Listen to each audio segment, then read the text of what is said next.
Smeagol'un evine hoş geldiniz. Bugün Orta Dünya'nın efsane mekanlarından birini göreceğiz. Trhirne dağlarının eteklerine kurulmuş Helm Çekiçel'in adını verdiği veya hem Hammerhand de diyebiliriz. Efsane bir kale, efsane bir oluşum. Tahmin edenler bol tabi. Helm's Deep, Miğfer Dibi bu videoda konumuz.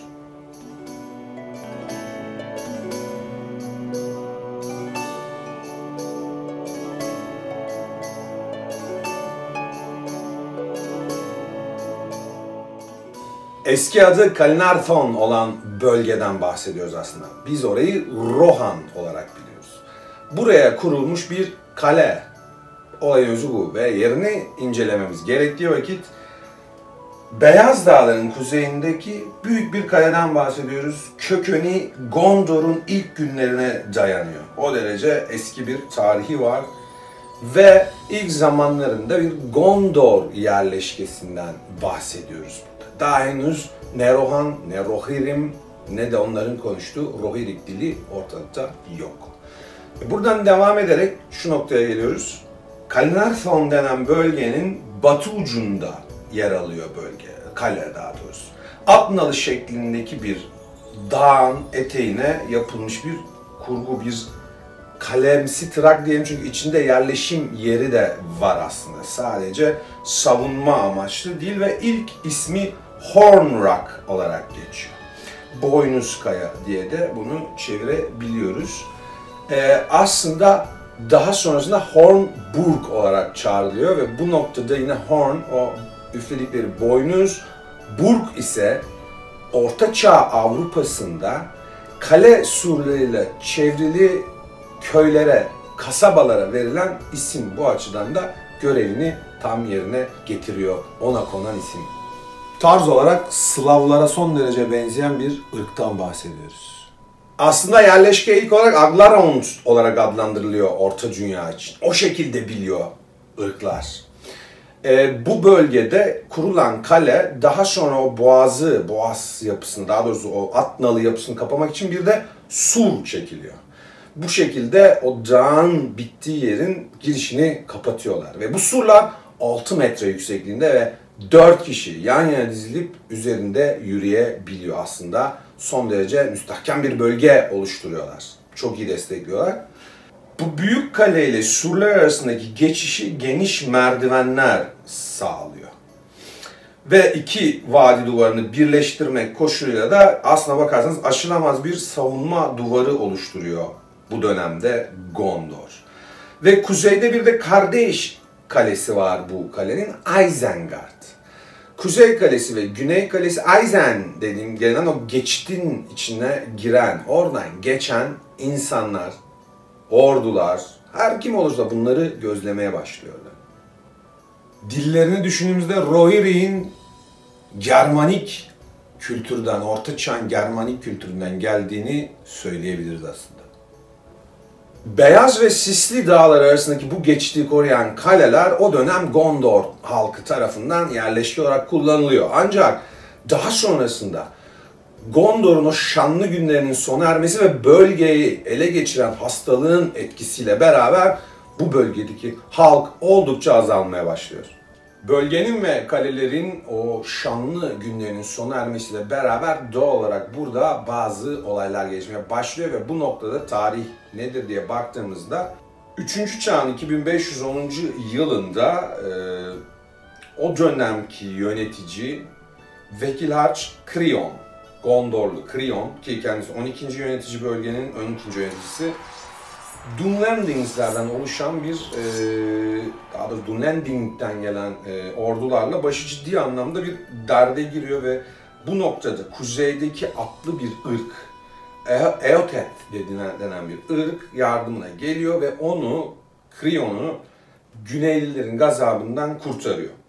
Bunun karşılığında da Krion, Caernarfon denen bu bölgeyi Eorl'ün insanlarına hediye olarak veriyor. Ve bu bölge bu tarihten itibaren Rohan olarak isimlendiriliyor. Aynı zamanda bu kuzeyden gelen at efendileri yine bu tarih itibariyle Rohirrim olarak Orta Dünya'da biliniyorlar. Ve doğal olarak bölgenin ve Aglarond'un hakimiyeti tamamen onlara bırakılıyor. Bu dönemde kaleyi kendi dillerinden bir kelimeyle yeniden adlandırıyorlar ve Sutburg demeye başlıyorlar. Bu da İngilizce Southern Fortress diye de geçirebileceğimiz, kendi dilini Türkçe'ye de Güney Kalesi olarak adlandırabileceğimiz bir isim. Doğal bir durum olduğunu düşünüyorum çünkü Isengard'da bölgenin kuzeyde bulunan kalesi. Daha sonra 2758. yıla geliyoruz 3. çağda ve tarihinin en önemli olayını yaşıyor yerleşke ve bu birçok şeyi değiştiriyor onun için. Bu hikaye 2754. yılında başlıyor 3. çağ ve Gram'ın oğlu Helm Hammerhand yani Çekiç El 9. Rohan kralı Edoras'ta topraklarını yönetir durumda. Daha batıda yer alan Freka, kendisi hem Dunlaning hem Rohan kanına sahip bir kral, oğlunun Helm'in kızıyla evlenmesi üzere bir istekle geliyor. Ve bu konuda Helm'i tehdit etmekten de hiç çekinmiyor. Helm'in buradaki cevabı Freka'ya oldukça sert oluyor ve bir yumruk ile Freka'yı öldürüyor. Bu olay sonucunda da Hammerhand yani Çekiç El lakabını alıyor Helm. Daha sonra 2758, 3. çağdayız halen doğal olarak. Freka'nın oğlu Wulf, Rohan topraklarına Dunlandinglerden oluşan büyük bir ordu ile giriş yapıyor. Aizen geçidinde Helm ve ordusuyla karşılaşıyor ve onları mağlup etmeyi başarıyor. Helm ve askerleri Sutburg'a geri çekiliyorlar. Wulf, Rohan topraklarını ele geçirir ve Edoras'ta Rohan tahtına oturur. Tam bu sırada Helm, Sutburg'da bir kuşatma altındadır ve çok zorlu bir kış yaşamaktadırlar. Gerekirse yazılır yanlarına gider, Rohan'la sonuna kadar devam ederiz konuyla ilgili. Üst üste tarihsizlikler gelmeye başlar ki bunlardan ilki Helm'in küçük oğlu Hama, Edoras'ın savunması sırasında Wulf tarafından öldürülür. Uzun kış sürecinde büyük oğlu Haleth ise yiyecek aramaya çıkan küçük grupla beraber bir daha geri dönmez ve kaybolur. Bu yüzden keder dolan Helm her gece savaş boynuzunu üfler ve kaleden çıkıp bir buz trolü gibi düşman kuvvetlerinden karşısına çıkanları çıplak elleriyle öldürmeye başlar. Bir sabah Rohan savaşçıları fark ederler ki kralları geri dönmemiştir. Derler ki kafalarında büyük ihtimalle düşman kuvvetleri onu öldürdü. Neden? Çünkü gece çıkıyor ve çıplak eliyle dövüşüyor. Öyle bir çılgınlık durumunda. Keder onu bu yola itiyor. Ancak birkaç araştırma yaptıktan sonra kendisini bulurlar. Büyük kumandan, büyük kralın sonu gecenin soğuğundan olmuştur ve donmuştur. Ancak donduğu halde de yine dimdik dövüşe hazır bir şekilde durup düşmanlarını beklemektedir. Büyük kral Helm Çekiç El.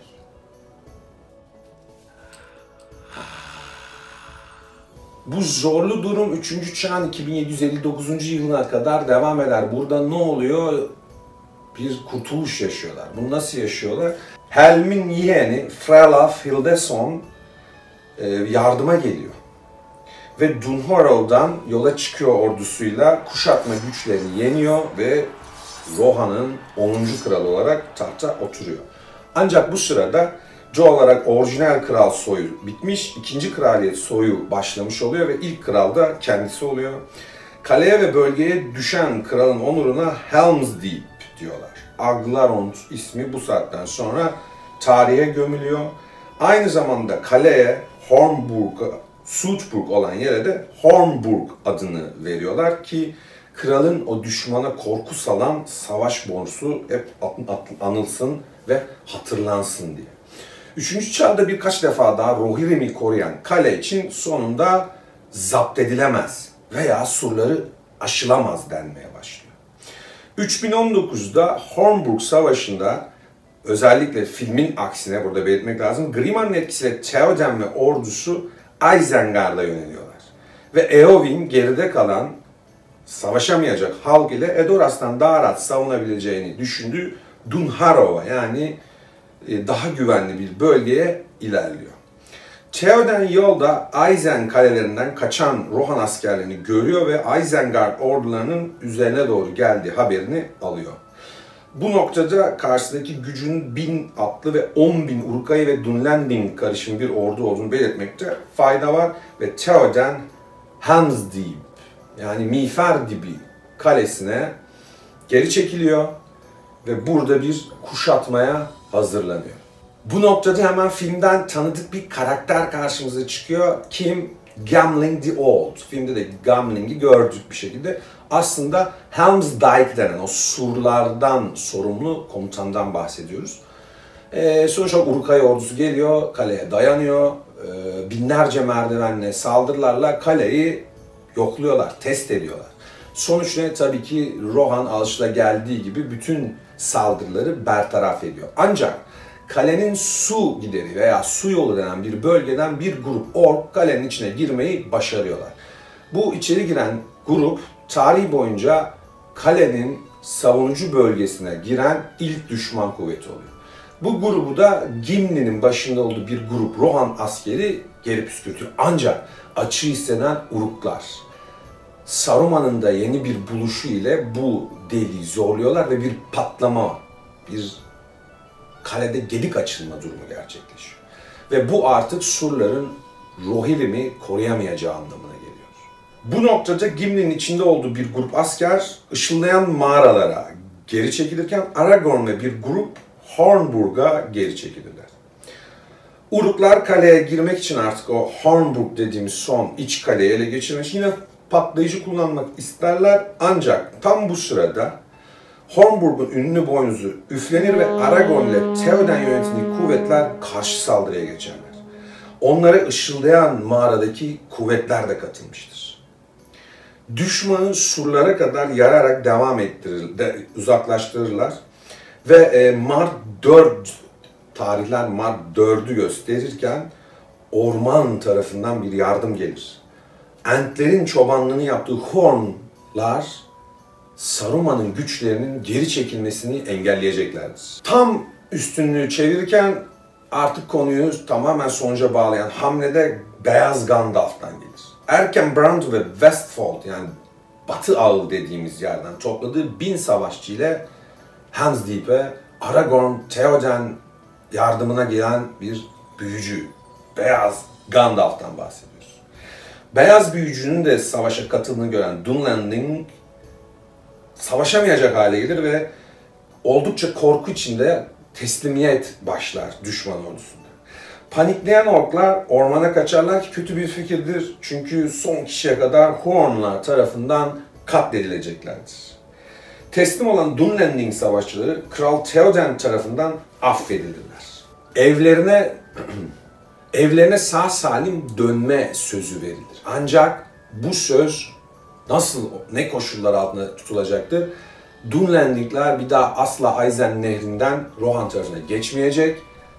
Rohan'a karşı düşmanca hareketlerde bulunmayacaklardır. Anlaşma bu.